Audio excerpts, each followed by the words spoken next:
Good evening, everyone. Welcome to AptiPlus. আজকের যে বিষয়টা আমি এখন পড়াবো সেটা লিটারেচার অফ বেঙ্গল এবং ওয়েস্ট বেঙ্গলের যে সমস্ত আর্কিটেক্ট আছে সে বিষয়গুলো নিয়ে আমি বলবো। কিন্তু তার আগে একটা কথা একটু বলে রাখি, বলাটা প্রয়োজন এই কারণেই যে আমি যে পার্টটা পড়াচ্ছি সেই পার্টের আর কিছুটা অংশ স্যারও একটা পার্ট পড়াবেন আর বাকি পার্টটা আমি পড়াবো। তো আমাদের যে ডেসক্রিপশন বক্স আছে সেখানে তোমরা লিঙ্ক দেওয়া থাকবে, দেখে নিতে পারো। বেশ, তো চলো আমরা পার্টটা শুরু করি। Literature of Bengal, Bengali literature known as Bangla সাহিত্য। আচ্ছা, আমি এর আগে একটু বলে রাখি যে বাংলা সাহিত্যের উদ্ভব আমরা যদি ধরি তাহলে মোটামুটি আমরা অষ্টম শতক থেকে দ্বাদশ শতাব্দী, মানে তিনটে ভাগে আমরা ভাগ করব। একটা প্রাচীন যুগ, একটা মধ্যযুগ এবং আরেকটি আধুনিক যুগ। তিনটে ভাগে আমরা কিন্তু ভাগ করতে পারি। তো প্রাচীন যুগ আমরা মোটামুটি ধরে নিতে পারি অষ্টম থেকে দ্বাদশ শতাব্দীর মধ্যবর্তী পর্যন্ত, এবং মধ্যযুগ দ্বাদশ শতকের মধ্যবর্তী থেকে আমরা অষ্টাদশ শতক পর্যন্ত পেতে পারি। তো তার আগে পর্যন্ত আমরা একটু বলবো। দেখো, একদম প্রথমে আমরা যদি যাই তাহলে তিনটে ভাগে আমরা কিন্তু এখানে ভাগ করতে পারি। একটু বলে দেই, সেখানে একটা প্রাচীন যুগ,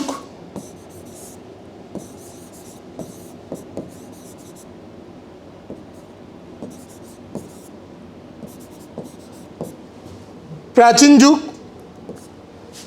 সেখানে আমাদের থাকছে মোটামুটি 800 থেকে 1250। আচ্ছা, এই সময় আমরা পাচ্ছি চর্যাপদ। চর্যাপদ আমরা এই সময় যেটা পাচ্ছি প্রাচীন যুগের মধ্যে, সেটা কিন্তু আমরা পাচ্ছি বাংলার আদি নিদর্শন, যেটা আমরা কিন্তু ধরে নিতে পারি সেটা কিন্তু চর্যাপদ। বেশ, এরপর এই চর্যাপদে আমাদের কি ছিল তা অ্যাকচুয়ালি আমরা তো এই পার্টটাতে আমরা আসবো। চর্যাপদ আমাদের একদম ফার্স্ট আছে the ancient period in defined by the Charyapada, collection of 47 mystic hymns composed by Buddhist monks between the 10th and 12th centuries. তো 10th এবং 12th সেঞ্চুরির মধ্যে আমরা মানে দশম থেকে দ্বাদশ শতকের মধ্যে আমরা চর্যাপদকে পাচ্ছি।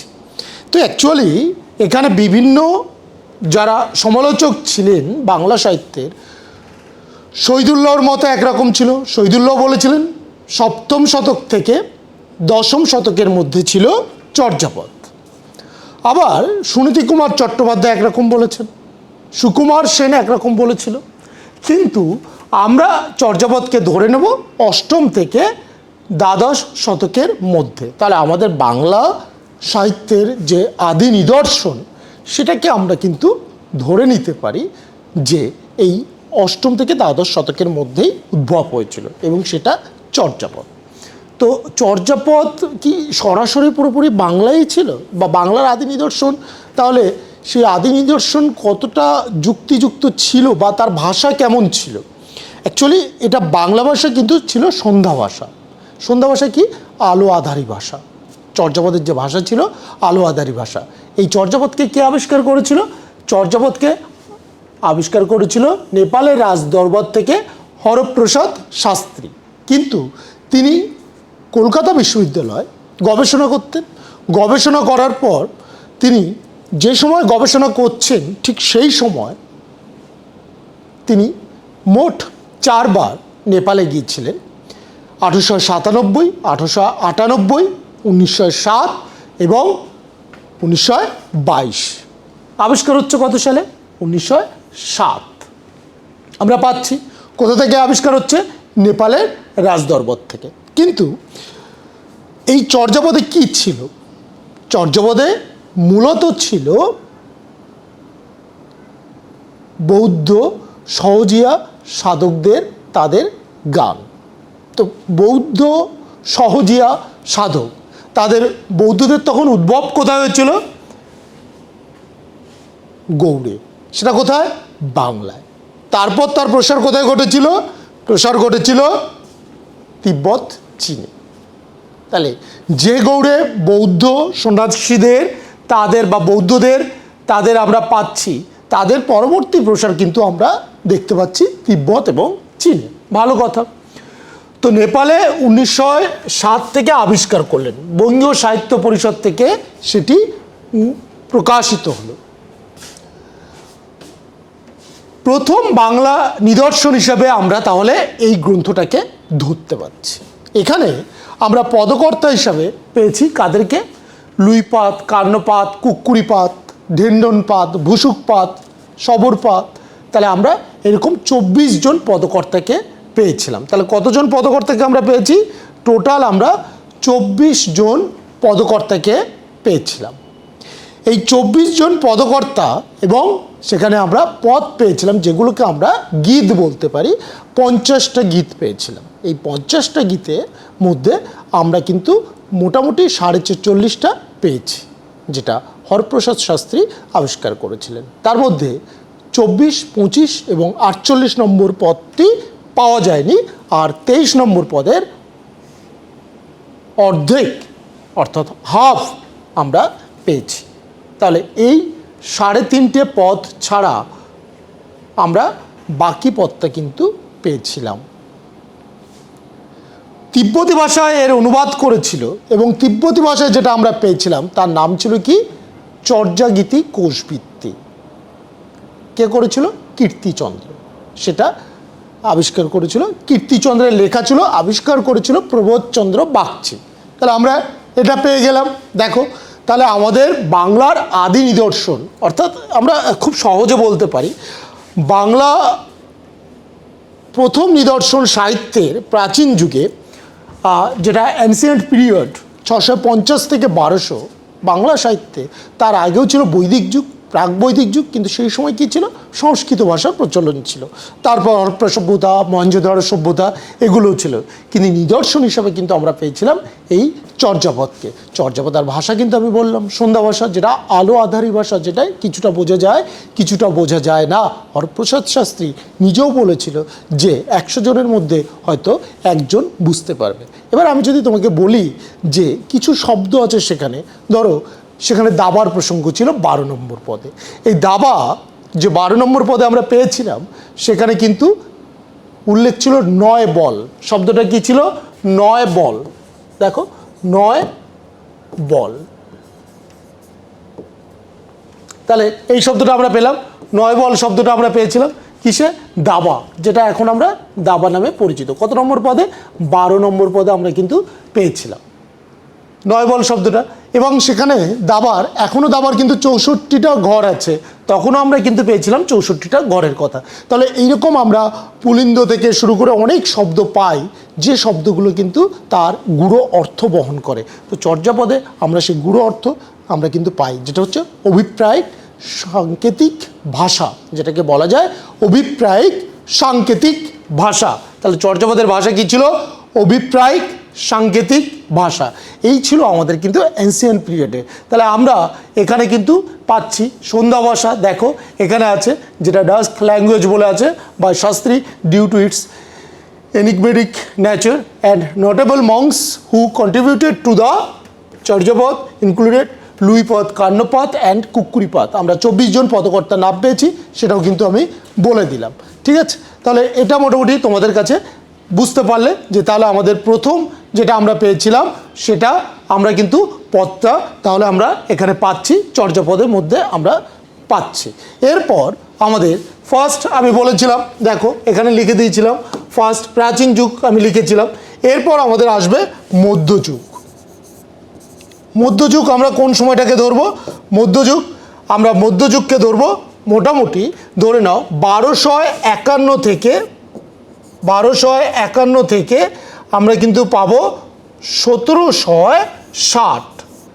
অর্থাৎ আমরা ইংরেজি সাহিত্য কিন্তু পেয়েছিলাম, ইংরেজি সাহিত্য বাংলা সাহিত্যের কিন্তু অনেক আগে।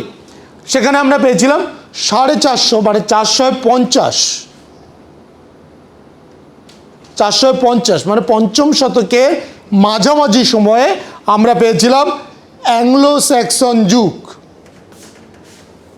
এবং নবম শতকে পেয়েছিলাম আমরা কি পেলাম, নবম শতকে পেয়েছিলাম আমরা অ্যাংলো নরম্যান যুগ, রাজা নরম্যান্ডির সময়, যেখানে আমরা পেয়েছিলাম ইংরেজি সাহিত্যের জনক চসারকে, জিওফ্রে চসারকে আমরা কিন্তু পেয়েছিলাম। এবার পরবর্তী ছিল 3 নম্বরে ছিল শেক্সপিয়ারিয়ান যুগ বা এলিজাবেথের যে যুগটা ছিল আমরা 3 নম্বরে পেয়েছিলাম 1550 থেকে, কারণ শেক্সপিয়ারের জন্ম ছিল 1564-তে। আর আমাদের বাংলায় আমরা পাচ্ছি মোটামুটি অষ্টম থেকে, কিন্তু তার আগেও কিন্তু আমরা কিন্তু পাচ্ছি 650 থেকে মোটামুটি যুগের শুরুটা, কেউ কেউ সেটা বলেছেন 7ম শতক থেকে। ভালো কথা। এবার মধ্যযুগ আমরা কোথা থেকে পাচ্ছি, 1251 থেকে 1760। কেউ কেউ বলেছেন যে 1200 থেকে, আবার কেউ কেউ বলছেন না 1250 থেকে। হ্যাঁ, অ্যাকচুয়ালি 1251 থেকে শুরু হচ্ছে মধ্যযুগের পাঠ। হ্যাঁ, তাহলে এই আদি মধ্যযুগ, অন্তমধ্যযুগ, আদি মধ্যযুগ, একটা চৈতন্য পূর্ব যুগ, একটা চৈতন্য পরবর্তী যুগ। তো আমরা মধ্যযুগে আমরা কিন্তু নিদর্শন হিসাবে, প্রথম নিদর্শন হিসাবে কিন্তু আমরা পেয়েছিলাম শ্রীকৃষ্ণ কীর্তন। তাহলে প্রথম নিদর্শন আমাদের কি ছিল, শ্রীকৃষ্ণ কীর্তন, এটা কিন্তু মাথায় রাখতে হবে। তাহলে প্রথম নিদর্শন আমরা পেলাম শ্রীকৃষ্ণ কীর্তন, একদম প্রথম। তাহলে মধ্যযুগের প্রথম আমরা কি পাচ্ছি, শ্রীকৃষ্ণ কীর্তন। কিন্তু তার আগেও প্রায় 9ম-10ম শতকের দিকে কিন্তু লেখা হয়েছিল জয়দেবের গীত গোবিন্দ, কিন্তু সেটা তো বাংলা ভাষায় লেখা ছিল না, সেটা কি ভাষায় লেখা ছিল, সেটা লেখা ছিল সংস্কৃত ভাষায়।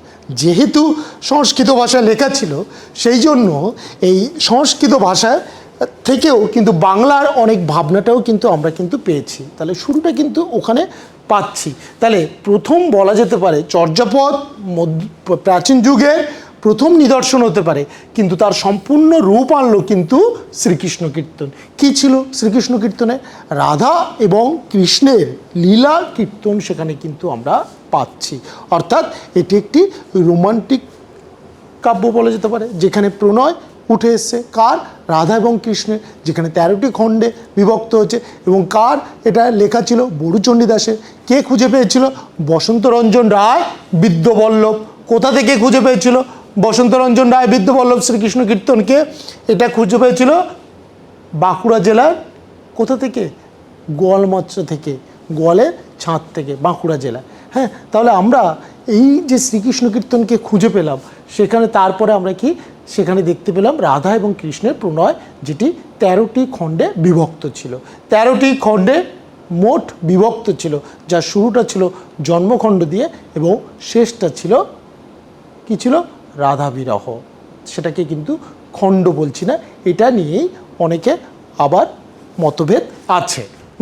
তো এটা মোটামুটি আমাদের শ্রীকৃষ্ণ কীর্তন হলো মধ্যযুগীয় পর্বের প্রথম নিদর্শন। আমরা চলে আসি আবার, দেখো যে মিডিয়েভাল পিরিয়ড 1200 থেকে 1800, early medieval transitional, the Bengali alphabet started talking is modern form. Ramay Pandit and Holayut Mishra are recognized as notable writers of this era. তাহলে কি ছিল, আমরা পাচ্ছি দুজনকে একদম প্রথমেই বেঙ্গলি অ্যালফাবেটের যারা শুরু, সেখানে আমরা কিন্তু পাচ্ছি দুটো নাম, একটা হচ্ছে রামায় পণ্ডিত আর একটা হলায়ুত মিশ্র। তাহলে রামায় পণ্ডিত কে ছিল, তিনি ছিলেন ওই 13 কিংবা 14 শতকের দিকে তার লেখা শূন্য পুরাণ। তাহলে রামায় পণ্ডিতের লেখার নাম কি ছিল, শূন্য পুরাণ, যার বলা যেতে পারে শূন্য পুরাণের অন্য নাম ছিল আগম পুরাণ। শূন্য পুরাণের অন্য নাম কি ছিল, আগম পুরাণ। এই শূন্য পুরাণ কার লেখা ছিল, শূন্য পুরাণ যেটা অ্যাকচুয়ালি লেখা ছিল রামায় পণ্ডিতের, তবে সেটা নিয়ে অনেকে আবার মতভেদ প্রকাশ করেছেন, কিন্তু এখানে আমরা কোনো মতভেদ প্রকাশ করব না।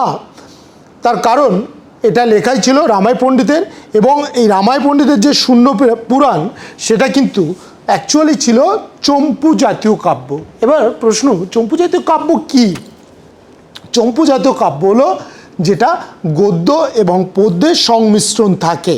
তাহলে এটা কি, গদ্য এবং পদ্যের যে সংমিশ্রণ, এই সংমিশ্রণ ছিল কিন্তু এই শূন্য পুরাণ কাব্যের মধ্যে।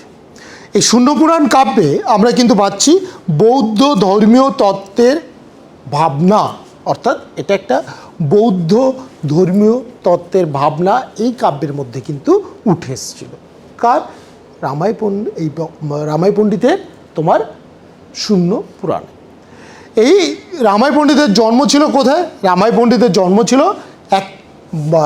অ্যাকচুয়ালি বাঁকুড়া জেলার যে ময়নাপুর বলে একটি গ্রাম ছিল, সেখানে রামাই পণ্ডিতের জন্ম বলে জানা যায়।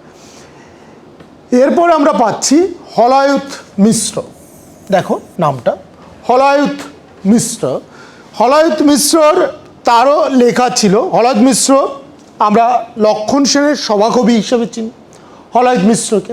কার সভাকবি হিসেবে চিনছি? তাহলে আমরা লক্ষণ সেনের সভাকবি হিসেবে আমরা কিন্তু তাকে চিনছি। তার কাব্যের নাম ছিল শেখ শুভদয়া। তার কাব্যের নাম কি ছিল? শেখ শুভদয়া। তাহলে এটা আমরা জানবো যে হলায়ুত মিশ্রের কাব্যের নাম ছিল শেখ শুভদয়া, এবং এই কাব্যটিও কিন্তু ছিল একটি চম্পু জাতীয় কাব্য। অর্থাৎ চম্পু জাতীয় কাব্য কি? যেটা কি বললাম? চম্পু জাতীয় কাব্য। চম্পু জাতীয় কাব্য যেখানে গদ্য এবং পদ্যের সংমিশ্রণ থাকে। এখানে ছিল কিন্তু একটি বচন বাংলায় ছিল, যেটা এই কাব্যের মধ্যে। হয়তো ওটা সংস্কৃত লেখা থাকলেও কিন্তু এখানে বাংলায় ছিল, একটি বচন ছিল, এবং এখানে ছিল দুটি গান এবং ছিল 5টি ছড়া বাংলায়। এগুলো কিন্তু ছিল বাংলাতেই কিন্তু ছিল, মাথায় রাখতে হবে। তাহলে হলায়ুত মিশ্রকে আমরা পাচ্ছি, যেটা একদম প্রথম আর্লি মেডিয়েভাল বা মধ্যযুগের প্রথম শুরুর দিকে আমরা কিন্তু পাচ্ছি। তারপরেই কিন্তু আমরা শ্রীকৃষ্ণ কীর্তনও কিন্তু আমরা কিন্তু এই সময় পেয়ে যাচ্ছি। তাহলে শ্রীকৃষ্ণ কীর্তন আছে। এইবার শ্রীকৃষ্ণ কীর্তনের পর আমরা বৈষ্ণব পদাবলীকে পাচ্ছি, অর্থাৎ এই পরপরেই আমরা শ্রীকৃষ্ণ মানে রাধা এবং কৃষ্ণের যে লীলা নিয়ে আমরা পাচ্ছি, সেখানে আমরা বিভিন্ন পর্যায়েও আমরা পেয়ে যাচ্ছি। সেখানে ধরো বলা যেতে পারে যে রাধা এবং কৃষ্ণের বিভিন্ন ভাগ, সেখানে কোথাও আক্ষেপানুরাগ আমরা পেয়েছি, কোথায় আমরা পূর্বরাগ পেয়েছি, কোথাও বিরহ পেয়েছি, ভাব সম্মিলন পেয়েছি, এরকম আমরা পরপর পেয়ে যাচ্ছি। হ্যাঁ, তাহলে আমরা এই প্রি চৈতন্য যেটা এরা আছে, সেখানে আমরা 1350 থেকে 1500 এই সময় পর্বে আমরা কিন্তু মোটামুটি বেশ কিছু জায়গা আমরা পাচ্ছি। এবার চৈতন্য সময় পর্বটা কত? অ্যাকচুয়ালি চৈতন্য সময় পর্ব ছিল পঞ্চদশ শতকের শেষের দিকে, মানে 1486, এবং চৈতন্যদেবের মৃত্যু ছিল 1533, অর্থাৎ ষোড়শ শতকের 3 দশকের দিকে আমরা বলতে পারি। তাহলে সেই সময় ছিল 1533-এ তার মৃত্যু, কার? চৈতন্যদেবের। এবার অবশ্যই আমরা ধরে নিতে পারি যে এই সময় যারা ছিলেন, প্রায় আমরা সেই সময় বিদ্যাপতি, চণ্ডীদাস, তারা কারা ছিল? চৈতন্যদেবের আগে। তাহলে মধ্যযুগীয় পর্বে আমরা কিন্তু বেশ কিছু জায়গা আমরা কিন্তু পাচ্ছি। দেখো, during this time Muslim writers explored diverse themes, drawing inspiration from Arabic and Persian literature like Thousand and One Night and Shanmaho। তাহলে এটাও আমরা কিন্তু এখানেই পাচ্ছি। তাহলে ডিউরিং মুসলিম পিরিয়ডের মধ্যেও পাচ্ছি, কিন্তু তার আগেও আমরা পাচ্ছি কিন্তু বেঙ্গলি যে জায়গাটা মুসলিম স্টোরিজ, সেখানেও আমরা কিন্তু পাচ্ছি এই সময় পর্বে প্রি চৈতন্য অর্থাৎ চৈতন্য পূর্ব যুগে আমরা পাচ্ছি। কি পাচ্ছি সেগুলো আমরা বলছি। হ্যাঁ, কিন্তু তার আগে দেখো এই সময় যেগুলো আমরা পাচ্ছি মোটামুটি একটু বলে দিই। সেই সময় ইউসুফ জুলেখা আমরা পাচ্ছি। ইউসুফ জুলেখার কাব্যের কি নাম ছিল? মূলত আমরা কোন নামে জানি ইউসুফ জুলেখার? বলতে পার ইউসুফ জুলেখা কোনটা ছিল? ইউসুফ জুলেখা লেখা ছিল শাহ মুহাম্মদ শগিরের লেখা ছিল এই ইউসুফ জুলেখা। শাহ মুহাম্মদ শগির ছিল পঞ্চদশ শতকের কবি, আমরা সেটা জানি। তাহলে এটাও আমরা পঞ্চদশ শতকে মুসলিম সাহিত্য আমরা কিন্তু পেয়ে যাচ্ছি ইউসুফ জুলেখা। তারপরেও আমরা মধ্যযুগে পেয়েছি, সেগুলো আসবো। আর Chandidas celebrated lyrical poet, translated জয়দেবের Sanskrit works into Bengali and composed 1000 poems about Radha and Krishna's loves, including Shrikrishna Kirtana. তাহলে আমরা এই দুটো জিনিস আমরা একটুখানি এখানে বলবো। তাহলে এটা মুসলিম সাহিত্যের দিকটা আমরা পাচ্ছি একটা পার্ট। আমরা প্রথমেই দেখো ইউসুফের জুলেখা, এটা পঞ্চদশ শতকে আমরা সেখানে পাচ্ছি। আচ্ছা, রাসুল বিজয় বাই শাহবাট এটাও আমরা পাচ্ছি, শাহওয়ারিদের যেটা আমরা পাচ্ছি, হ্যাঁ এখানে আমরা পাচ্ছি সৈয়দ সুলতানের পাচ্ছি। এইবার এই পাঠটায় আমরা কিন্তু আরেকটা জিনিস পাচ্ছি, সেটা মঙ্গল কাব্য। মঙ্গল কাব্য এটাও কিন্তু আমরা পাবো, মঙ্গল কাব্য, যেখানে কিন্তু ছিল মনসা মঙ্গল, অবশ্যই চণ্ডীমঙ্গল, ধর্মমঙ্গল এবং অন্নদামঙ্গলও ছিল, কিন্তু মনসা মঙ্গল ছিল চৈতন্য পূর্ববর্তী কাব্য। মনসা মঙ্গলের মধ্যে আমরা বিভিন্ন পেয়েছিলাম, যেমন বিজয়গুপ্তের মনসা মঙ্গল আমরা পেয়েছি, কেতকদাস ক্ষেমানন্দের মনসা মঙ্গল, নারায়ণ দেবের মনসা মঙ্গল আমরা পেয়েছি, এবং ষষ্ঠীপদ দত্তের মনসা মঙ্গল আমরা পেয়েছি। নর্থ বেঙ্গলও কিছু ছিল, ওখানেও আমরা 4টে ভাগে ভাগ করতে পারি, একটা পূর্ব বাংলার, পশ্চিম বাংলার এবং উত্তর বাংলার, হ্যাঁ সেটা আমরা পেয়েছি। আর একটা পেয়েছিলাম আমরা বিহারে। তো সুতরাং বিহারে আমরা করবো না, এটা সুকুমার সেন এই পাঠটা করেছিলেন, তো সুতরাং আমরা সেটা ধরবো না। তো এই প্রি চৈতন্য সময়ে, মানে এই চৈতন্য পূর্ববর্তী কাব্য হিসেবে কিন্তু এগুলো আমরা পাচ্ছি। তাহলে অবশ্যই জয়দেবের সংস্কৃত ওয়ার্কস বেঙ্গলি যেটা আমরা পাচ্ছি, জয়দেবের যেটা ছিল সেটা আমি বললাম গীতগোবিন্দ, জয়দেবের গীতগোবিন্দ, এটা সংস্কৃত ভাষায় আমি বললাম সেটা লেখা ছিল। আর চণ্ডীদাস এবং বিদ্যাপতি ছিল চৈতন্য পূর্ববর্তী কবি, এবং চৈতন্য সমসাময়িক কবি যদি বলা যায় তাহলে অবশ্যই আমরা জ্ঞানদাস এবং গোবিন্দ দাসকে ধরতে পারি, হ্যাঁ এদেরকে আমরা কিন্তু বলতে পারি। চৈতন্য পরবর্তী কবি হিসেবে কিন্তু গোবিন্দ দাসও নাম উঠে আসে। তাহলে বৈষ্ণব পদাবলীর ক্ষেত্রে আমরা কিন্তু অবশ্যই মাথায় রাখবো এই পাঠটা। এবার দেখো, তাহলে আমরা দুটো পাঠ এখানে পাচ্ছি, একটা মধ্যযুগীয় পর্বে আর প্রি চৈতন্য এরা, এই পাঠটা আমরা কিন্তু পাচ্ছি। ঠিক এখানে এর পরবর্তীতে দেখো লেট মিডিয়েভাল এরা, তাহলে এখানে আমরা কি কি পাচ্ছি? তাহলে মধ্যযুগীয় পর্বে আমরা বেশ কিছু সাহিত্য যেগুলো মানুষকে দেবদেবীর কাছাকাছি নিয়ে গেছিল, আমরা পেয়েছি সেখানে মনসার স্ট্রাগলের কথা মনসা মঙ্গল কাব্যে। চণ্ডীমঙ্গল কাব্যে আমরা দুটো খণ্ড পেয়েছিলাম, যদিও চণ্ডীমঙ্গল চৈতন্য পরবর্তী, এবং চণ্ডীমঙ্গল কাব্যের মধ্যে আমরা মুকুন্দ চক্রবর্তীর লেখা চণ্ডীমঙ্গল কাব্য, সেখানে আমরা পেয়েছিলাম আখেটিক খণ্ড এবং পেয়েছিলাম আমরা বণিক খণ্ড। দুটো খণ্ড আমরা সেখানে পেয়েছি, এক আখেটিক খণ্ড, দুই বণিক খণ্ড।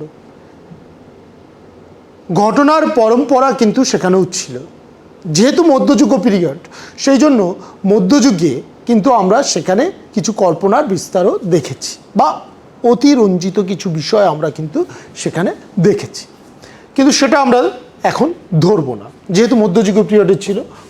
এবার দেখো এখানে একটু বলি, late medieval era, Bengali literature থিভড ইন আরাকান প্রেজেন্ট ডে, যেটা আমরা বলতে পারি রাখিনা স্টেট অফ মায়ানমার। এবার after his reconquest the Arakan royal court patronized prominent writers like Alaul, who penned Padmavati, Daulat Qazi, Daulat Wazir. আচ্ছা, এইখানটা একটা জিনিস আমি একটু বলে দিই। দেখো, আরাকান রাজসভার কবি ছিলেন, কে ছিলেন? দৌলত কাজী। তারপরে আমরা পেয়েছিলাম আরাকানের আরেকজন কবিকে, যিনি ছিলেন আলাউল। এবার দৌলত কাজীর লেখা ছিল সতী ময়না ও লোর চন্দ্রানী।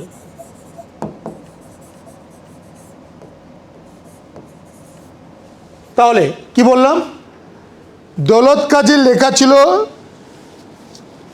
সতী ময়না ও লোর চন্দ্রানী, আর আলাওলের লেখা ছিল পদ্মাবতী বা পদ্মাবতী।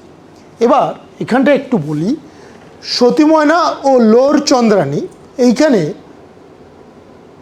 সতী ময়নার যে কাহিনিটা তুলে ধরা হয়েছিল, মানে লোরের দুই স্ত্রীর কথা বলা হয়েছে, একজন ময়নাবতী, অন্যজন চন্দ্রাবতী। এই দুজন স্ত্রীর কথা সেখানে বলা হয়েছিল। চন্দ্রানী বিবাহিত ছিল, অর্থাৎ লোরের দ্বিতীয় স্ত্রী বিবাহিত ছিল। চন্দ্রানী বিবাহ করেছিল নপুংসক বামনকে। প্রশ্ন হলো, চন্দ্রাণীর রূপে পাগল ছিল লোর, কারণ রোমান্টিক প্রণয় কাব্য আমরা কিন্তু পেয়েছি এই মধ্যযুগীয় পর্বে দুটো, একটা সতীময়না ও লোর চন্দ্রাণী,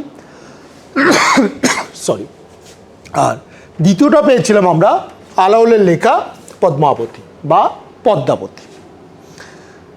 দুটো কাব্যই সেই সময় বেশ জনপ্রিয় হয়েছিল। তার একটাই কারণ ছিল যে মধ্যযুগীয় পর্বে দেবদেবী থেকে সরে এসে মানুষ বাস্তবে প্রথম পা মেলালেন। এই দিক থেকে বলা যায় যে মুসলিম সাহিত্যের এক জয়গান এবং মুসলিম সাহিত্যের এই যে এক ভাবনা, যেখানে আমরা কিন্তু পেলাম এই আলাওল এবং দৌলত কাজীর কাব্যের মধ্যে। এবার এইখানে আরেকটা জিনিস আছে যে দৌলত কাজী ইনিশিয়েটেড সাহিত্যময়না অফ লোর চন্দানী, মানে Sati Mayna of Lor Chandani, considered the first Bengali romance. তাহলে প্রথম আমি বললাম প্রণয় উপাখ্যান বা প্রথম রোমান্টিক কাব্য আমরা কিন্তু পাচ্ছি সতী ময়না ও লোর চন্দানীকে। হায়াত Mahmud, a judge, is regarded as the last significant poet of middle Bengali literature. প্রশ্ন হলো যে হায়াত মাহমুদ কে, বা হায়াত মাহমুদকে আমরা মুসলিম সাহিত্যের ওই মিডিল বা মধ্যযুগের আমরা শেষ কবি ধরতে পারি। তাহলে হায়াত মাহমুদের লেখা কী ছিল, হায়াত মাহমুদ কী ধরনের লেখা লিখেছিল এবং তার ভাবনা কী ছিল। অ্যাকচুয়ালি হায়াত মাহমুদ মূলত বলা যেতে পারে যে তিনি মুসলিম সাহিত্যের আর এক ধাপ এগিয়ে দিয়েছিলেন তার আধুনিক বাংলা সাহিত্যকে বা মুসলিম সাহিত্যের দিককেও। তার কারণ হচ্ছে এই হায়াত মাহমুদের যে লেখা, সে লেখা কিন্তু পরবর্তীকালে বেশ জনপ্রিয় কিন্তু হয়েছিল। কারণ হায়াত মাহমুদের তার যে বাংলা সাহিত্য, সেই বাংলা সাহিত্য বেশ কিছু জায়গায় তখন উল্লেখযোগ্য অবদানও রেখেছিল। তাহলে মধ্য বাংলা সাহিত্যে আমরা কিন্তু হায়াত মাহমুদকেও কিন্তু পাচ্ছি, অর্থাৎ শেষ এই হায়াত মাহমুদের লেখা আমরা কিন্তু পাচ্ছি।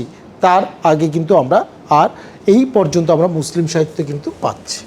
এরপর আমি বলেছিলাম 1760 থেকে 1800 মানে 1760 পর্যন্ত ছিল মধ্যযুগ, এবং 1761 থেকে অনেকে 1800 থেকে ধরেছে, কিন্তু আমরা 1761 থেকে ধরবো, কারণ এই সময়টা ঠিক 1800-তে যাওয়ার আগে, মানে আধুনিক যুগের শুরু হওয়ার আগে পর্যন্ত ঠিক এই সময়টা যুগ সন্ধিক্ষণ বলা যেতে পারে।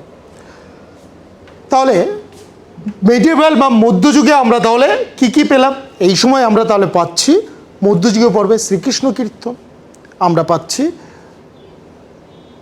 বৈষ্ণব পদাবলী, আমরা পাচ্ছি মনসামঙ্গল চৈতন্য পূর্ববর্তী হিসেবে, মানে চৈতন্য জন্মের আগে। তারপরে আমরা চৈতন্য পরবর্তী হিসেবে পাচ্ছি আমরা কি কি পেলাম? চৈতন্য পরবর্তী হিসেবে কিন্তু আমরা পাচ্ছি সেখানে চণ্ডীমঙ্গল, ধর্মমঙ্গল, অন্নদামঙ্গল, মঙ্গল কাব্যে এবং শিবায়ন, সেটাও আমরা কিন্তু এই সময় পরবর্তীতে পাচ্ছি। প্রশ্ন হলো ঠিক এরপরে আমরা আধুনিক সাহিত্যে আরও মধ্যযুগে আরও একবার, আধুনিক সাহিত্য আসার আগে মধ্যযুগে আরও এক ধাপ এগিয়ে গেছে। সেখানে আমরা পাচ্ছি কি?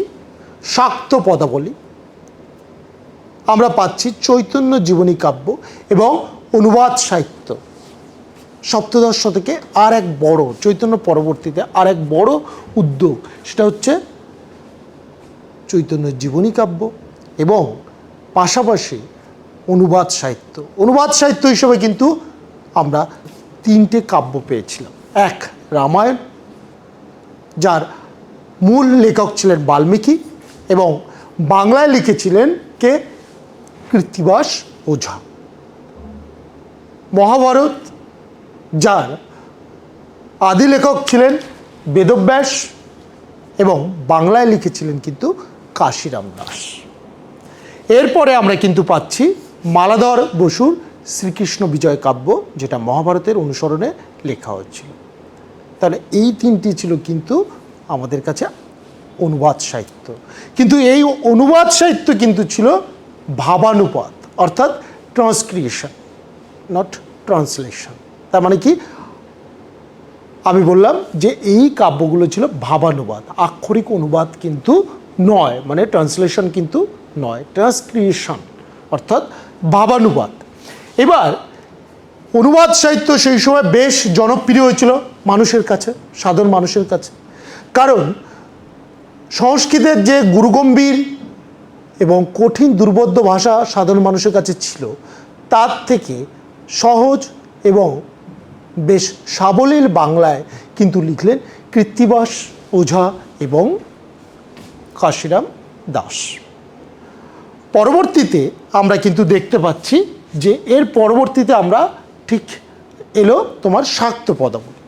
সেখানে আমরা কি পাচ্ছি, আগমনী বিজয়ের গান পাচ্ছি, এবং সেখানে শ্রেষ্ঠ কবি ছিল কে, রামপ্রসাদ সেন এবং কমলাকান্ত ভট্টাচার্য। আর ঠিক তারপরেই আমরা কিন্তু পেয়ে যাচ্ছি, ঠিক ওই সময় পর্বেই ধরে রাখতে পারো চৈতন্য জীবনী কাব্য, যেগুলো কিন্তু আমরা পেয়েছিলাম চৈতন্য জীবনী কাব্য হিসাবে। হ্যাঁ, বৃন্দাবন দাসের কাব্য আমরা পেয়েছি। হ্যাঁ, এখানে এক্ষেত্রে কিন্তু একটা উল্লেখযোগ্য অংশ, সেটাকেও আমরা কিন্তু ধরব। এবং ঠিক তারপরেই 1760 মধ্যযুগের ঠিক শেষে, এবং আমি যেটা লেট মিডিয়েভাল মানে একদম মধ্যযুগের শেষ, সেখানে কিন্তু আমি বলেও দিলাম তোমাদের আলাওল এবং পদ্মাবতী যেটা লেখা ছিল, আলাওলের পদ্মাবতী যেটা লেখা ছিল, এবং দৌলত কাজী যেটা সতীময়না ও লোরচন্দানীর লেখা ছিল, এবং সেটা আমরা কিন্তু পেয়েছি। তাই সেই পার্টটা আমরা কিন্তু পাচ্ছি। এবার ঠিক এই জায়গায় আমরা কিন্তু আরেকটা জিনিস বলে রাখবো, যে অন্নদামঙ্গল কাব্য যেটা ছিল মঙ্গল কাব্যের শেষ, সেই অন্নদামঙ্গল কাব্য কিন্তু লেট মিডিয়েভাল এরাতে কিন্তু আমরা কিন্তু পাচ্ছি। অন্নদামঙ্গল অর্থাৎ 1707 মৃত্যু হলো কার, 1707-এ মৃত্যু হয়েছিল আওরঙ্গজেবের। 1707-এর পর থেকেই আমরা কিন্তু একটা বিলাস ব্যসন মত্ত জীবনযাপন দেখেছি মুঘল সম্রাটদের।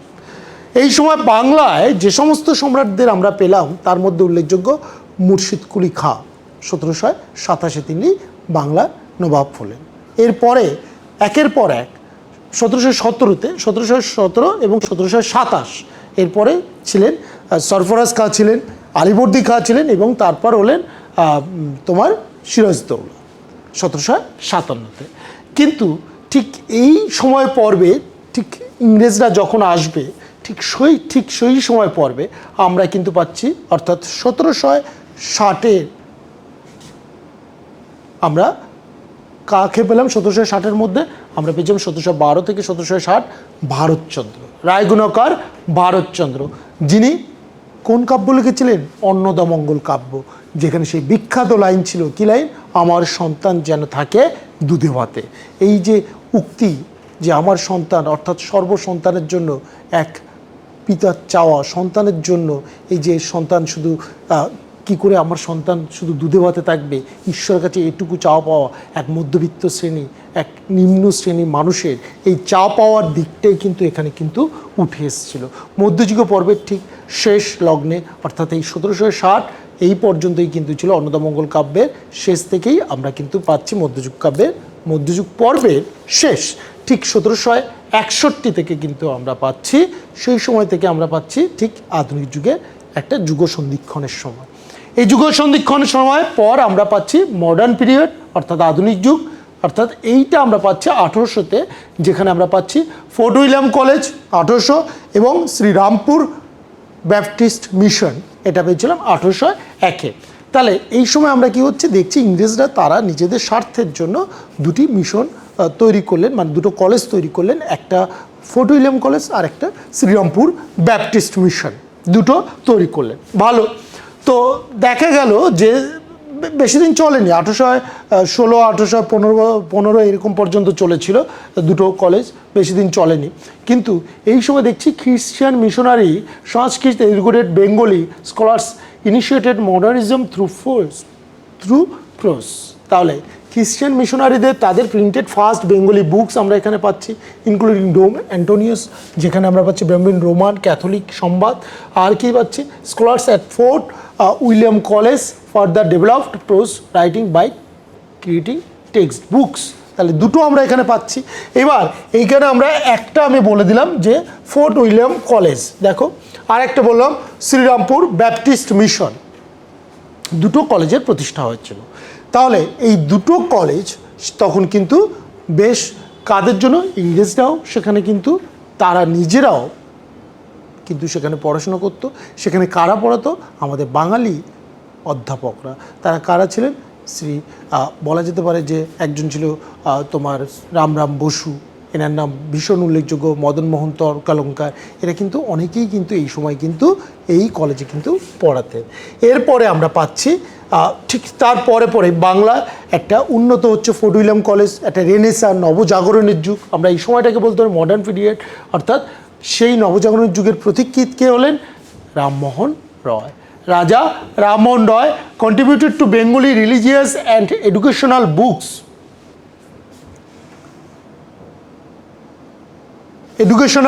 books, তাহলে দেখো রাজা রামমোহন রায়, আমরা রাজা রামমোহন রায়ের সময়টা কখন ধরতে পারি, 1772 থেকে 1833। তাহলে 1772 থেকে 1833 মানে 1833, এই সময় পর্বে আমরা পাচ্ছি কাকে, রাজা রামমোহন রায়কে। তো 1772 থেকে 1833 এই সময় পর্বে অর্থাৎ অষ্টাদশ শতক এবং ঊনবিংশ শতক, তাহলে অষ্টাদশ শতকের শেষের দিকে এবং ঊনবিংশ শতকের 3 দশকেই তিনি কিন্তু মারা যাচ্ছেন। তাহলে আমরা মোটামুটি সেই সময় রাজা রামমোহন রায় তাকে আমরা প্রতিকৃত বলতে পারি, নবজাগরণের প্রতিকৃত বলতে পারি। তিনি আমরা জানি যে তিনি সতীদাহ প্রথা রোধ করেছিলেন এবং এই রাজা রামমোহন রায় বেশ কিছু গ্রন্থও লিখেছিলেন। তার মধ্যে একটা হলো বেদান্ত গ্রন্থ, যেটা 1815-তে প্রকাশিত হয়েছিল। আরেকটা কি ছিল, বেদান্ত সার, যেটা 1815-তে কিন্তু প্রকাশিত হয়েছিল। তাহলে দুটো গ্রন্থ আমরা কিন্তু পাচ্ছি, আরও ঈশোপনিষদ আমরা পেয়েছিলাম, এরকম বেশ কিছু গ্রন্থ কিন্তু তিনি লিখেছিলেন। হ্যাঁ, তাহলে ব্রহ্ম সমাজের সঙ্গে তিনি কিন্তু যুক্তও ছিলেন। The rises of journals and newspaper published by missionaries and Brahmo Samaj, আমি বললাম ব্রহ্ম সমাজ ছিল, এবং promoted a culture of writing to communicate new ideas. কী করে বাংলা সংস্কৃতিকে উচ্চ স্থানে বা শিখরে নিয়ে যাওয়া যায়, সেটা কিন্তু রাজা রামমোহন রায় কিন্তু বুঝতে পারলেন এবং সেটা করার একটা কিন্তু চেষ্টা করে গেলেন। এরপরে আমরা পাচ্ছি রাজা রামমোহন রায়ের পরেই আমরা কিন্তু পাচ্ছি ঈশ্বরচন্দ্র বিদ্যাসাগরকে। আমরা তাকেও কিন্তু, তাহলে ঈশ্বরচন্দ্র বিদ্যাসাগরকে আমরা কোন সময় পাচ্ছি, 1820-তে। ঈশ্বরচন্দ্র বিদ্যাসাগর ছিল 1820 এবং 1891। তাহলে ঈশ্বরচন্দ্র বিদ্যাসাগর,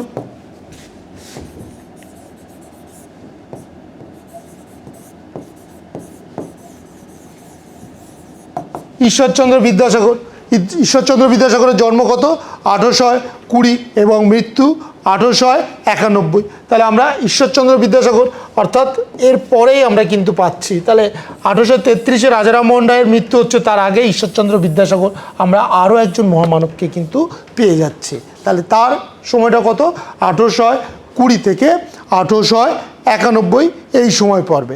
ঠিক তারপরেই আমরা কিন্তু পাচ্ছি বঙ্কিমচন্দ্র চট্টোপাধ্যায়কে কিন্তু আমরা কিন্তু পাচ্ছি। এটা কিন্তু মাথায় রাখতে হবে যে এর পরেই কিন্তু আমরা পাচ্ছি বঙ্কিমচন্দ্র চট্টোপাধ্যায় এবং মাইকেল মধুসূদন দত্তকে।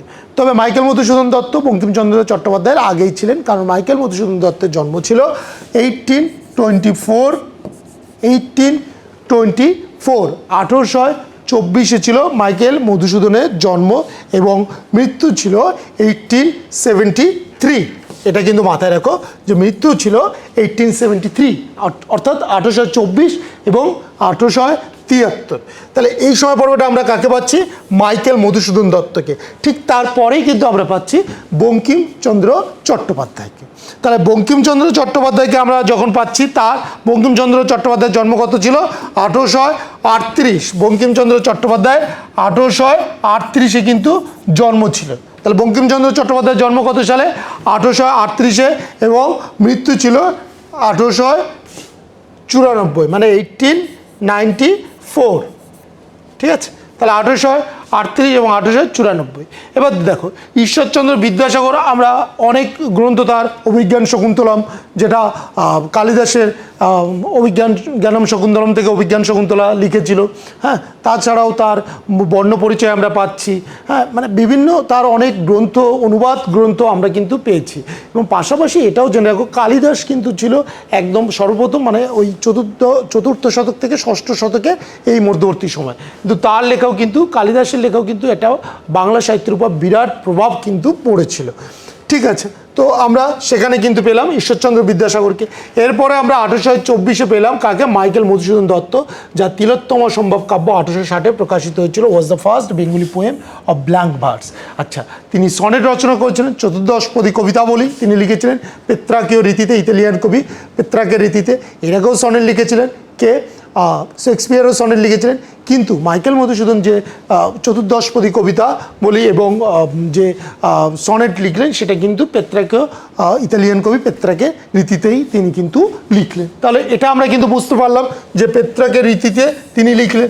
তাহলে মাইকেল মধুসূদন দত্ত যিনি প্রথম জীবনে তিনি ইংরেজি সাহিত্য লেখার জন্য গেলেন, পরবর্তীতে তিনি কি করলেন?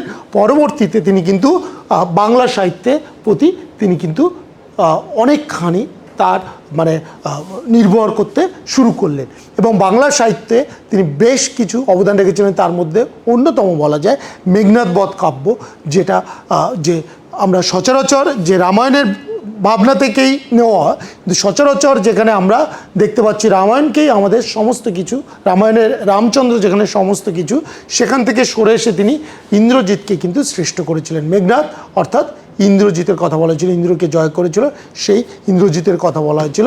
মেঘনাদ বধ কাব্য কিন্তু ছিল মাইকেল মধুসূদন দত্তের লেখা, এটাও কিন্তু একটু মাথায় রেখো। তাহলে মাইকেল মধুসূদন দত্তের তিলোত্তম সম্ভব ছিল, তারপর কৃষ্ণকুমারী নাটকে ছিল, বিভিন্ন নাটকও তিনি লিখেছিলেন মাইকেল মধুসূদন দত্ত।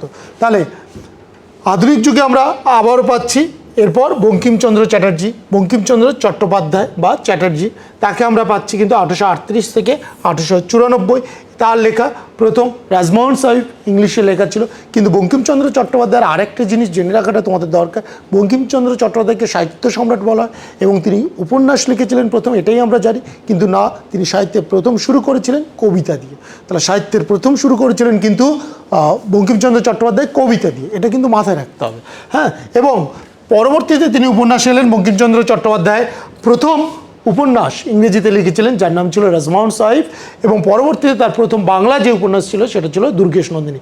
এছাড়াও আমরা জানি যে তার বেশ কিছু উপন্যাস উল্লেখযোগ্য, তার মধ্যে আনন্দমঠ বিশেষ উল্লেখযোগ্য, বিষবৃক্ষ ছিল উল্লেখযোগ্য একটি উপন্যাস। রাজসিংহ মানিকলালে আমরা রাজসিংহ উপন্যাসটাও পাচ্ছি। আচ্ছা, চন্দ্রশেখর উপন্যাসটাও পাচ্ছি। আমরা বেশ কিছু উপন্যাস কিন্তু বঙ্কিমচন্দ্র চট্টোপাধ্যায় পাচ্ছি, এগুলো উল্লেখযোগ্য একটি উপন্যাস। এবং দেবী চৌধুরী রানীও আছে কিন্তু বঙ্কিমচন্দ্র চট্টোপাধ্যায়ের আরেকটি উল্লেখযোগ্য উপন্যাস। এবার এইখানে the national song of India in is novel Anandamath, অর্থাৎ জাতীয় সঙ্গীত হিসাবে কিন্তু আমরা আনন্দমঠের তার বন্দে মাতরম গানটা কিন্তু আমরা উল্লেখযোগ্য রাখি। তাহলে জাতীয় সঙ্গীত হিসাবে আমরা কিন্তু তার আনন্দমঠ উপন্যাসে যে বন্দে মাতরম গানটি আছে সেটাকে কিন্তু আমরা নিয়েছি। তাহলে এটা বঙ্কিমচন্দ্র চট্টোপাধ্যায়ের মধ্যে আমরা পাচ্ছি। এরপরে আমরা দেখো রসুন্দরী দেবী অধর আমার জীবন 1876, the first full fledged autobiography in modern Bengali literature. তাহলে রসুন্দরী দেবী তিনি ছিলেন ফার্স্ট মডার্ন বেঙ্গলি লিটারেচারে ফার্স্ট তিনি অটোবায়োগ্রাফি, যেটা আত্মজীবনী তিনি লিখেছিলেন 1876-এ। এরপর আমরা পাচ্ছি বঙ্কিমচন্দ্র চ্যাটার্জির ফার্স্ট নোবেল, আমি বলেই দিয়েছি, দুর্গেশ নন্দিনী, এবং new benchmark in Bengali literature, এটা হচ্ছে সম্পূর্ণতা এনেছিল। তার আগেও লেখা হচ্ছিল, যেমন মদনমোহন তর্কালঙ্কার লিখেছিলেন, রামরাম বসু লিখেছিলেন, কিন্তু সম্পূর্ণতা এনেছিল। যত আমরা যদি বাংলায়ও বলি যে জ্যোতিচিহ্নের ব্যবহার, তিনি গৌড়ীয় ব্যাকরণের প্রথম গৌড়ীয় বাংলা ব্যাকরণ যেটা ছিল সেটা এনেছিল কে? প্রথম রাজা রামমোহন রায়। কিন্তু তারপরে সম্পূর্ণতা, এটা কিন্তু সম্পূর্ণ ছিল না গৌড়ীয় বাংলা ব্যাকরণ, মানে সম্পূর্ণতা আসেনি, কিছু কিছু জায়গায় অস্পষ্ট জায়গা ছিল, মানে যেগুলো আমরা বুঝতে পারছিলাম না, কিন্তু সম্পূর্ণতা এনেছিল কে? ঈশ্বরচন্দ্র বিদ্যাসাগর। সরি। এরপরে আমরা কিন্তু দেখতে পাবো ঠিক দেখো যে বঙ্কিমচন্দ্র চট্টোপাধ্যায়ের পর আমরা কিন্তু এই সম্পূর্ণতা পাচ্ছি, মানে বঙ্কিমচন্দ্র চট্টোপাধ্যায় থেকে আমরা কিন্তু সম্পূর্ণ পাচ্ছি, অর্থাৎ তার যে নোভেল বা উপন্যাস সেখান থেকে আমরা কিন্তু সম্পূর্ণতা আসছে বাংলা সাহিত্যে, তাই জন্য তাকে বলা হয় সাহিত্য সম্রাট।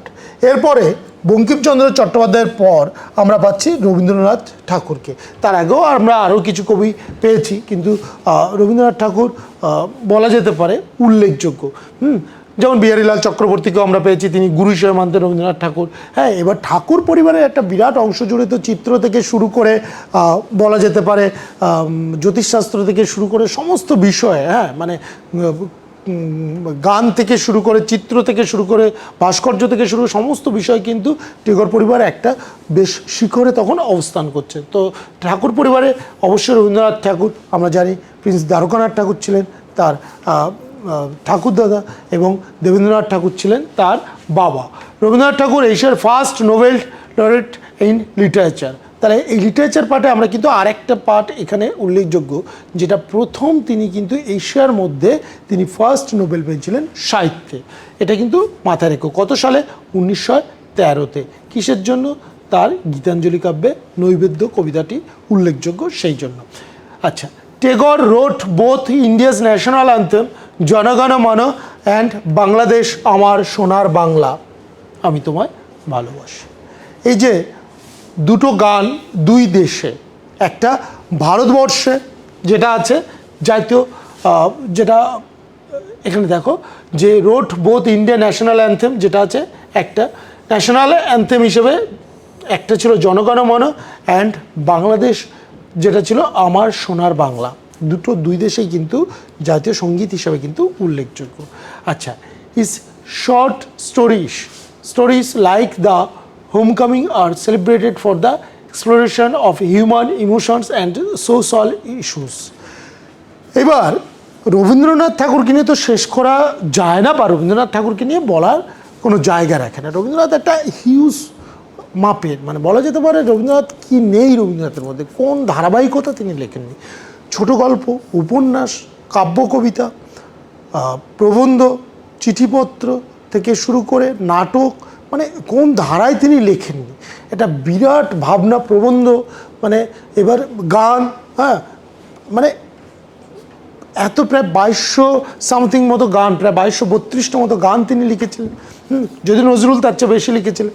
তাহলে এই সময় বলা যেতে পারে যে মানে একটা বিরাট জায়গা রবীন্দ্রনাথ আমাদের মধ্যে নিয়েছিল। তার উপন্যাস শ্রেষ্ঠ বলা যেতে পারে, মানে উপন্যাসের দিক দিয়েও তিনি শ্রেষ্ঠ বলা যেতে, তার চতুরঙ্গ বলো, মালঞ্চ বলো, তারপর তার শেষের কবিতা বলো, মানে উপন্যাসগুলো একটা অনবদ্য জায়গায়, গোড়া বলো, ঘরে বাইরে বলো, হ্যাঁ মানে এই উপন্যাসগুলো একটা অনবদ্য, এবং তার যে ভাবনা, সমাজ ভাবনা সেখানে কিন্তু বারবার কিন্তু উঠে এসছে।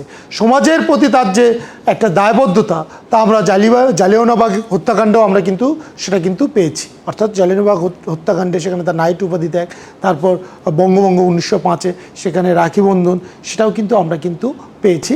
তার স্বদেশী আনার যে পরিচয়, সেই পরিচয় কিন্তু আমরা দেখেছিলাম। বলেন্দ্রনাথ ঠাকুর এবং রবীন্দ্রনাথ ঠাকুর দুজনে মিলে কিন্তু একটা স্বদেশী আনার দোকানও খুলেছিল, সেটাও আমরা কিন্তু জানতে পারি। তাহলে রবীন্দ্রনাথ ঠাকুর বাংলা সাহিত্যে একটা বিরাট বড় জায়গা বা স্তম্ভ বলা যেতে পারে। ঠিক সংস্কৃত সাহিত্যে যেমন কালিদাস স্তম্ভ, ইংরেজি সাহিত্যে যেমন শেক্সপিয়ার একটা স্তম্ভ, ঠিক বাংলা সাহিত্যে কিন্তু আমরা কিন্তু ধরে নেব রবীন্দ্রনাথ ঠাকুর একটা স্তম্ভ। অর্থাৎ রবীন্দ্রনাথ ঠাকুর সাহিত্যকে অনেকটা দূরে কিন্তু এগিয়ে নিয়ে যেতে পেরেছে, এবং পরবর্তী সাহিত্যিকদের কাছে একটা অনুপ্রেরণা বলা যেতে পারে। তাহলে পরবর্তী সাহিত্যিক যারা ছিলেন তাদের কাছে কিন্তু অনুপ্রেরণা ছিল রবীন্দ্রনাথ ঠাকুর। তার যে সাহিত্য সেটা এক অনবদ্য ধারায় কিন্তু আছে।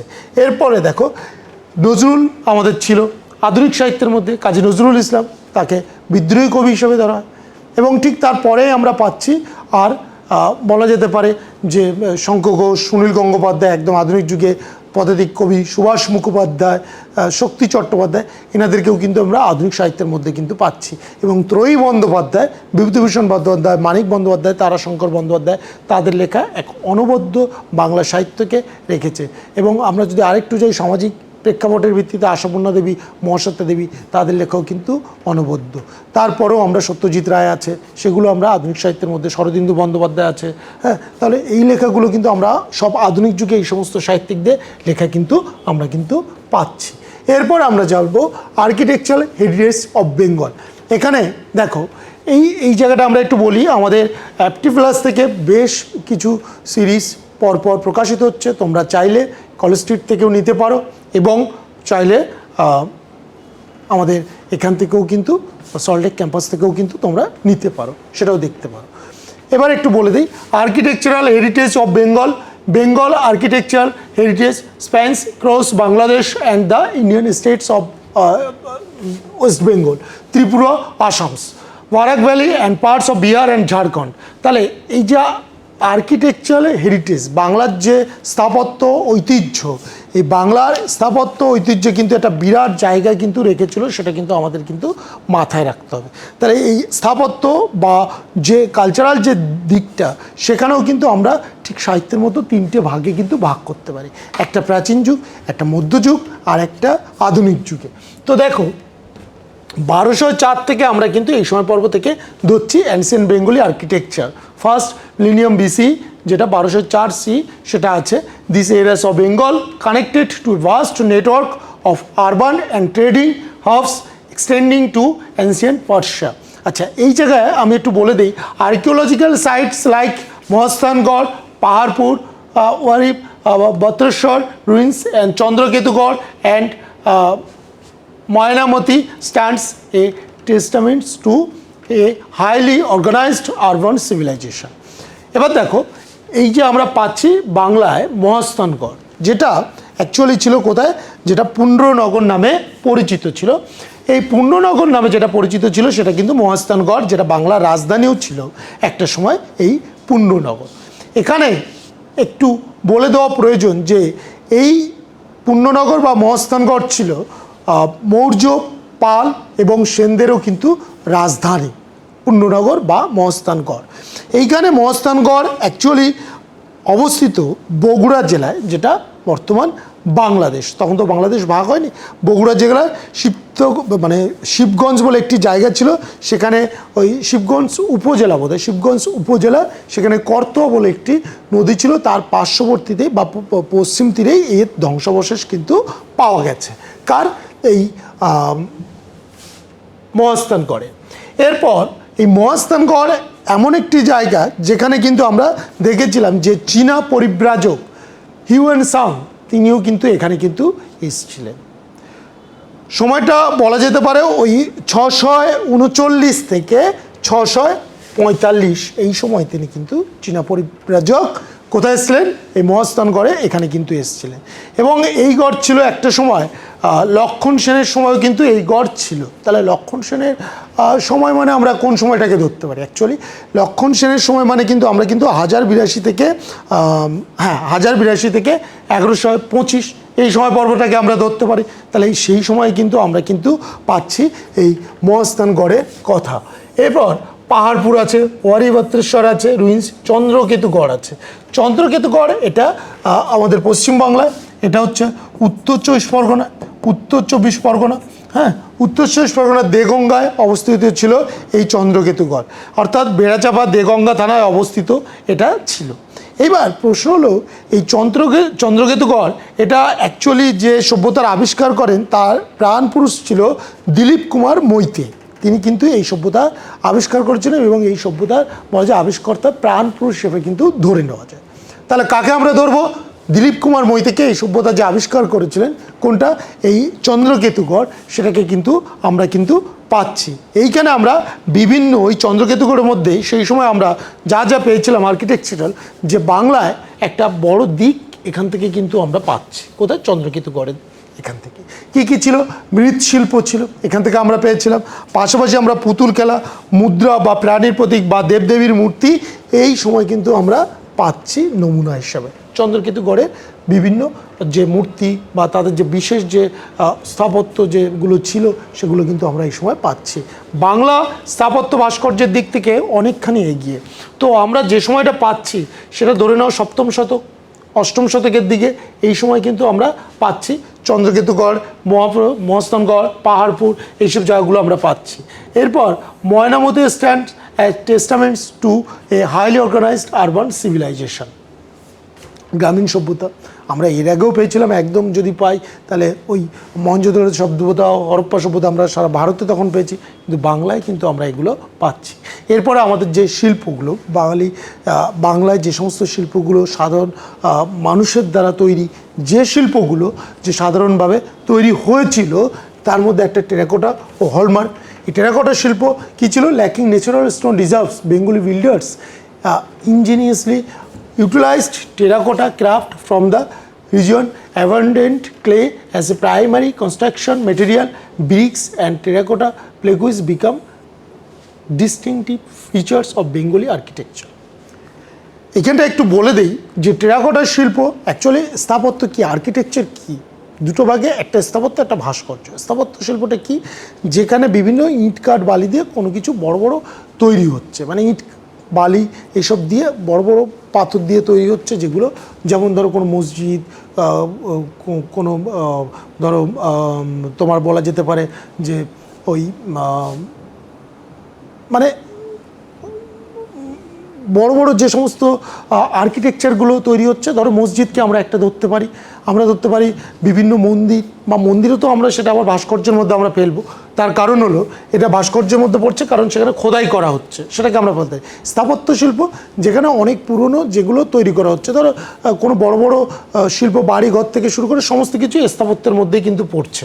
এবার টেরাকোটা হলমার্ক এই সময় কিন্তু বিভিন্নভাবে তারা কিন্তু যে ওই বাংলার যে শিল্পগুলো, পোড়া মাটি থেকে শুরু করে পোড়া ইট, পোড়া শিল্প, মানে ধরো সেখানে বিভিন্ন ওই ছবি, সেগুলো কিভাবে মাটি পুড়িয়ে তৈরি করছে, সেগুলো কিন্তু থাকছে এই টেরাকোটা শিল্পের মধ্যে। পালা এম্পায়ার্স ইনফ্লুয়েন্স, মানে পাল যুগে যেগুলো 750 থেকে 1120, the Pala empire marked the zenith ancient Bengali architecture as the last Buddhist imperial power in the Indian subcontinent. They heavily patronized Buddhist monasteries, vihars, temples and stupas. এই জায়গাটা একটুখানি বলাটা প্রয়োজন যে পাল সময় আমরা বৌদ্ধদের আগমন পেয়েছিলাম, পাল সময়, এবং Pala empire marked zenith ancient Bengali architecture as the last Buddhist imperial power in the Indian subcontinent. They heavily patronised Buddhist এবং মনস্টার, অর্থাৎ এই সময় বিহারের থেকে শুরু করে বাংলা বিহার তখনও তো ভাগ হয়নি, সেই সময় আমরা টেম্পেলস, স্তূপস প্রচুর কিছু পাচ্ছি। আমরা নদিয়ায় পেয়েছি, আমরা মুর্শিদাবাদে বিভিন্ন পেয়েছি, আমরা ওখানে নালন্দা পেয়েছি পাল যুগে, ওখানে কোথায় আমরা বিহারে পেয়েছি, এরকম প্রচুর স্তূপ, বৌদ্ধ মূর্তি পেয়েছি, এরকম আমরা কিন্তু প্রচুর কিছু এই সময় কিন্তু পেয়েছি পাল এম্পায়ারের সময়। আচ্ছা, এরপর Somapura Mahavihara, the grand vihara of Somapura, present day Bangladesh. এখন যেটা সোমাপুরটা আছে এটা অবস্থিত হচ্ছে বাংলাদেশে, যেটা ইউনেস্কো ওয়ার্ল্ড হেরিটেজ সাইট হিসাবে কিন্তু ঘোষণা করেছে। ইউনেস্কো হেরিটেজ সাইট হিসাবে এটাকে বলে দিয়েছে যে এটা হেরিটেজ সাইট, আর remains the most celebrated monument from this era. তাহলে এই সময় কিন্তু আমরা এখানে যে ওই সোমাপুরে, ওখানে কিন্তু মহাবিহারের যেখানে আমরা পাচ্ছি, সেখানে বৌদ্ধদের কোথাও উঠে আসছে, এবং এটা যেহেতু ঘোষণা করছে ইউনেস্কো ওয়ার্ল্ড হেরিটেজ সাইট হিসেবে, বিশ্ব হেরিটেজ সাইট হিসেবে কিন্তু এটাকে ঘোষণা করেছে। এখানেও কিন্তু আমরা মনুমেন্ট থেকে শুরু করে বিভিন্ন কিছু, এখানেও কিন্তু আমরা স্থাপত্যের কাজ কিন্তু পাচ্ছি। এইবার এটা ছিল কি অ্যানশিয়েন্ট বেঙ্গলি আর্কিটেকচার। এরপর আমরা মধ্যযুগে যে সমস্ত আর্কিটেকচারগুলো পাচ্ছি সেটা 1204 থেকে 1757, তাহলে আমরা ওখানে পাচ্ছিলাম 1200 কিংবা 1251 থেকে আমরা ধরেছিলাম, 1251 থেকে আমরা পেয়েছি, আমরা 1200টা ধরছি না, আমরা 1251 থেকে আমরা 1760 পর্যন্ত, অর্থাৎ ভারতচন্দ্রের মৃত্যু পর্যন্ত আমরা মধ্যযুগকে ধরছি, এবং 1761 পর থেকে বর্তমান সময় পর্যন্ত আমরা আধুনিক যুগকে ধরেছি। তাহলে মিডিভেল আর্লি মডার্ন বেঙ্গলি আর্কিটেকচারে কী ছিল? This period saw the continuation of Hindu and Jain architecture traditions, যেটা ছিল যে হিন্দু এবং জৈন আর্কিটেকচারের tradition alongside the emergence of Indo Islamic styles following the Muslim conquest in 1204, 1204। এই সময় পর্বে আমরা কিন্তু হিন্দু এবং জৈনদের বিভিন্ন আর্কিটেকচার কিন্তু পাচ্ছি। কি সেগুলো একটু আসি। দেখো যে আর্লি টেম্পেলস হিন্দু আর জৈন টেম্পল আর্কিটেকচার কী আছে, যে বিল্ড ডিউরিং দ্য গুপ্ত, শশাঙ্ক, পাল, এই সময় আমরা পাচ্ছি যে যুগগুলো। গুপ্ত যুগে পাচ্ছি চন্দ্রগুপ্ত, হ্যাঁ, মৌর্য বংশে, সেখানে আমরা পাচ্ছি গুপ্ত যুগে সমুদ্রগুপ্তও পাচ্ছি, শশাঙ্ককে পাচ্ছি বাংলায় গৌড়ে, হ্যাঁ। তারপর আমরা পাল রাজত্ব পাচ্ছি, গোপালকে পাচ্ছি, ধর্মপালকে পাচ্ছি, ধর্মপাল এখানে শ্রেষ্ঠ বলা যেতে পারে, সেন পাচ্ছি, লক্ষণ সেন, বল্লাল সেনকে আমরা সেন বংশ পাচ্ছি।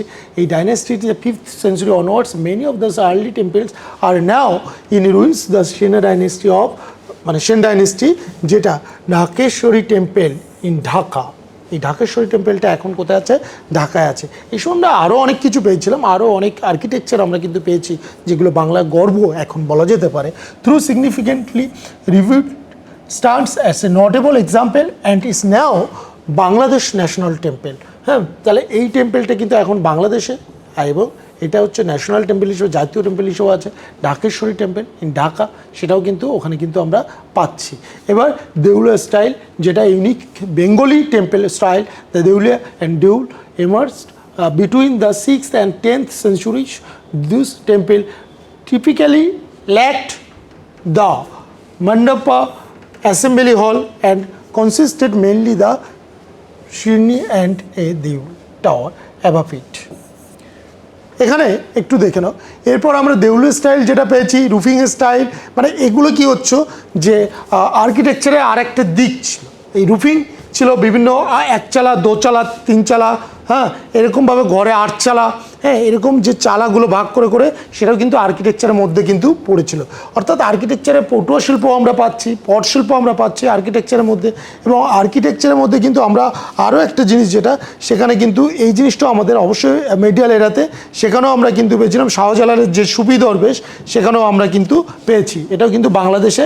এবং এই শাহ যে সুফি দরবেশ যেটা ছিল, এই শাহজালাল যেটা আদিনা মসজিদ, সেটাও কিন্তু আমরা এখানে পেয়েছিলাম।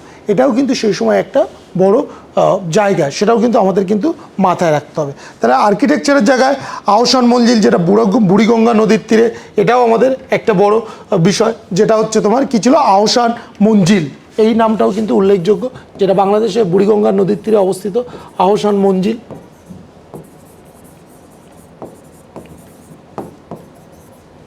আহসান মঞ্জিল এই নামটা বেশ উল্লেখযোগ্য সেই সময়।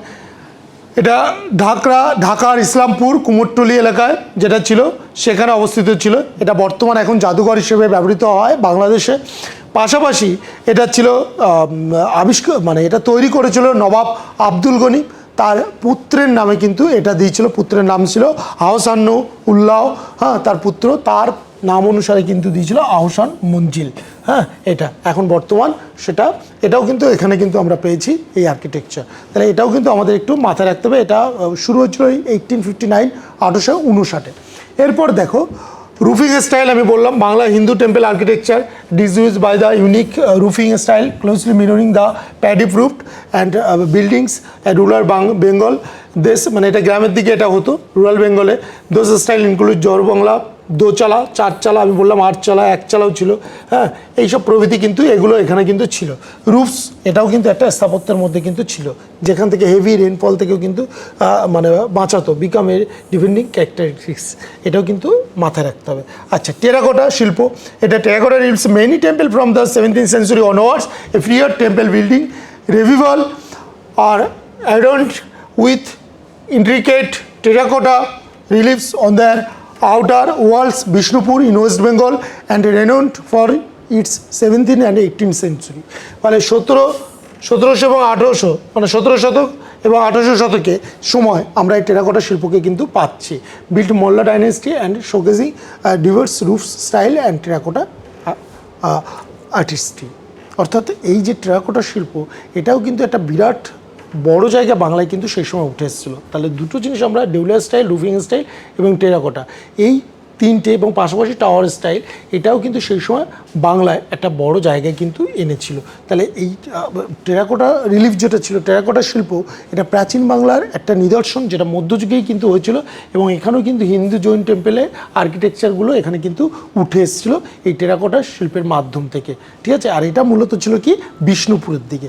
নেক্সট এবার চলে আসো, দেখো Indo Islamic architecture, early Islamic influence. Indo-Islamic architecture in Bengal began takes shape from the 13th century pre-Mughal Islamic architecture in Bengal, strongly reflected local traditions, utilizing brick and terracotta and incorporating carved chala roofs and corner towers from vernacular style. তাহলে Indo Islamic অর্থাৎ এই সময় Islamic সময় পর্ব কিছু কিছু আমরা earlier Islamic যে ইনফ্লুয়েন্স যেটাই আমরা পেয়েছি, সেই সময় তারা যেগুলো পেয়েছি সেটা 13th সেঞ্চুরিতে, মানে 13 দশকের সময়, এই সময় মুসলিম অর্থাৎ মুর্শিদাবাদে আমরা কিছু কিছু কিন্তু পাচ্ছি সেই সময় ভারতবর্ষ। তো বাংলায় সেই সময় কিন্তু আমরা বেশ কিছু পেয়েছিলাম, মুঘল সাম্রাজ্যের সময় ছিল এবং তারপরে আমরা মুর্শিদাবাদে কিন্তু বাংলায় বেশ কিছু হচ্ছে। এবার এই ইসলামিক সময়, সেই সময় আমরা বেশ মানে 13 মানে তুমি ধরে নাও 1299, তাহলে আমাদের সেই সময় কিন্তু মুঘল সাম্রাজ্য শুরু হচ্ছে, অর্থাৎ জাহাঙ্গীর আমরা বলতে পারি যে 1526, তার আগেও মুঘল সাম্রাজ্য শুরু হওয়ার মানে মুঘল ইসলামিক শুরু হওয়ার আগেই কিন্তু আমরা পাচ্ছি। তাহলে সুলতানি যুগে আমরা কিন্তু অনেক কিছু পেয়েছিলাম, সেই সময় বেশ টেরাকোটা শিল্পে কিন্তু ঐতিহ্য আমরা পাচ্ছি। ঠিক বেঙ্গল সুলতানের স্টাইল 1352 থেকে 1576, মানে 14 শতক থেকে 16 শতকের মধ্যে, এই সময় হচ্ছে the Bengal sultanate period represents the pinnacle of Islamic architecture of Bengal, Mosques from the era of characterized by multiple or single domes, richly decorated mihrabs and minbars. এই সময় একটা জিনিস ছিল যেটা নোটেবল অ্যাবসেন্স অফ মাইনারিটস। বেঙ্গল সুলতান এই সময় সুলতানি যুগে, আমরা বাংলায় সুলতানি যুগে কিন্তু বেশ ইসলামিক কালচারটাকেও বেশ আমরা কিন্তু দেখেছি স্থাপত্য শিল্পের মধ্যে বাংলায়। তো সেই সময় বেশ কিছু জায়গায় আমরা কিন্তু তাদের স্থাপত্য এবং ভাস্কর্যের কিন্তু নমুনাও কিন্তু আমরা কিন্তু পেয়েছিলাম এই পর্বে, এটাও কিন্তু একটু মাথায় রেখো। আর Mughal influence 16th century onwards, এটা Mughal Bengal witnessed the introduction of Mughal architectural style including fort several gardens, অর্থাৎ মুঘল ইনফ্লুয়েন্সে যেটা 16th century পর, মানে 16 মানে ওই 1500 পর, ধরো 1526 পর থেকে তো হচ্ছে, মানে 1520 থেকেই মোটামুটি আমরা ধরে নিতে পারি বাবর আসছে, হ্যাঁ 1556-তে পরপর আমরা কিন্তু সব পাচ্ছি। তাহলে এই সময় দেখো মুঘল বেঙ্গল উইটনেস অ্যান্ড মানে ওই তোমার 16 শতকে এই সময়, হ্যাঁ তাহলে 16th century, তাহলে 1500 থেকে তোমার হচ্ছে 1599, এটা 16th century ধরবো আমরা।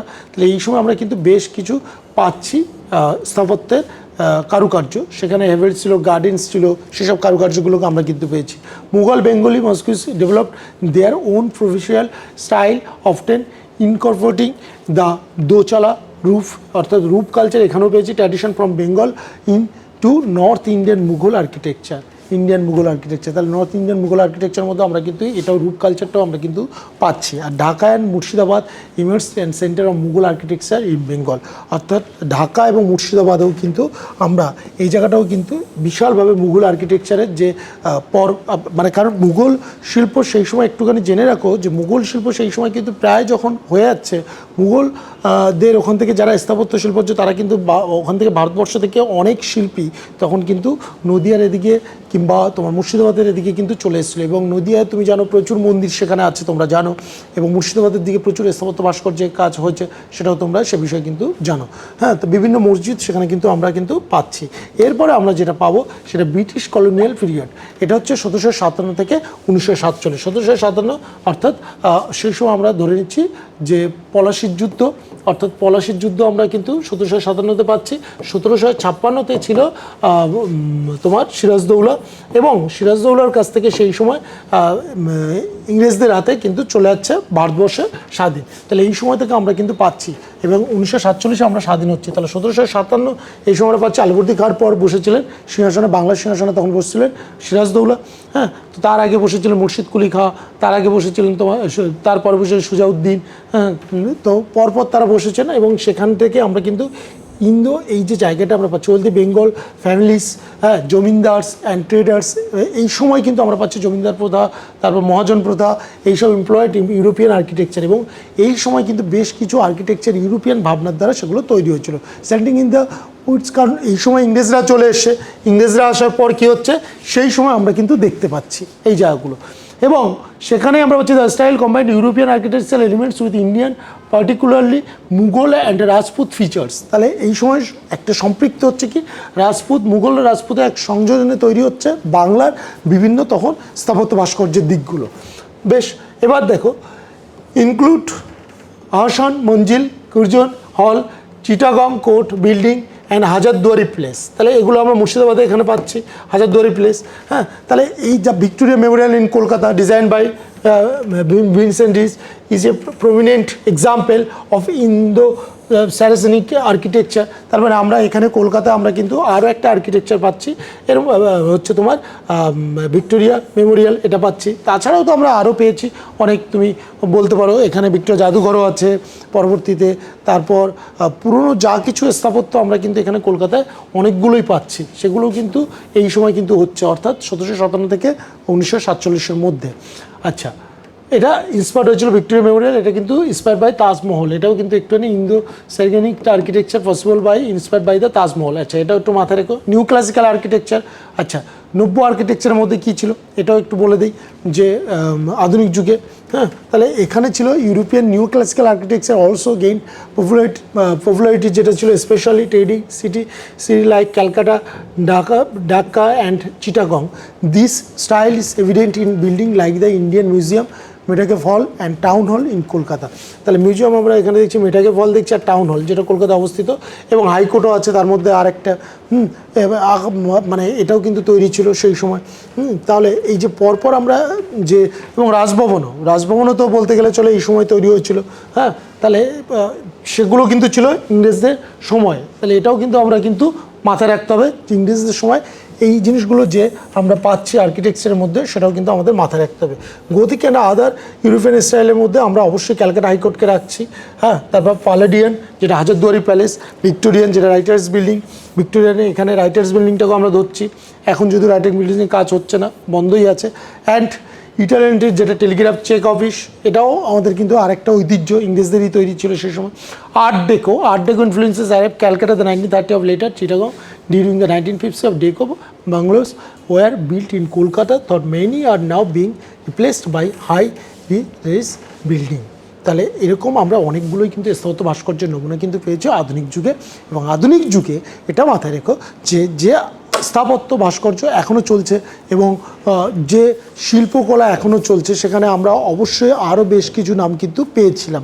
সেখানে আমরা বেশ পটুয়া শিল্প থেকে, আমরা যামিনী রায়ের শিল্প থেকে আমরা কিন্তু বেশ কয়েকজন শিল্পী আমরা কিন্তু তাদের নিদর্শনও পাই। তো পটুয়া শিল্প সেই সময় আরও একটা বড় দিক উঠে এসেছিলো, সেটাও আমাদের থাকবে। বাংলা সাহিত্য তথা বাংলার যা